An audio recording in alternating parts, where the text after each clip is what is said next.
Iba't ibang klaseng nanluto ng kambing pre dito sa Albuenas. Tara, kain tayo. Ano po ito? Yan po ay adobong kambing. Adobong kambing. Yeah. Magkano po per order niya? 150. 150. Lahat ng klaseng luto kambing natin, sir, 150. Okay. Meron tayong adobo, gising-gising. Ay, Naman po ay Sinampalukan. sinampalukan, kilawin.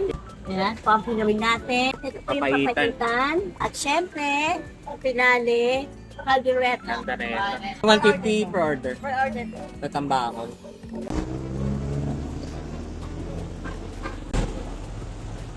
Ito guys, adobo nila. Sobrang lambot niyan pare. Tapos ito, gising-gising. Malupit pa na ito guys. Meron silang libreng isang basong sabaw. Nakakain tayo pare. So guys, yung order namin, adobong kambing. Tapos, gising-gising. Tig 150. Tingnan na natin guys yung nila. Yung adobo nila. Adobong kambing. Malambot. Yan, daan-daan ko kasi baka tumalsik. Tapos meron sabaw. Tikman na muna natin.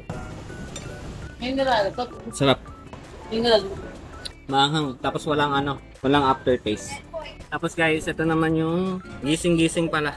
Ito may yata po atay ng kambing. Parang mga laman loob yata. Hindi ako sure kung ano yung gising-gising. Pero mukhang masarap. Parang siyang papaitan pero masim-masim. Masarap. Gubos na. Busog.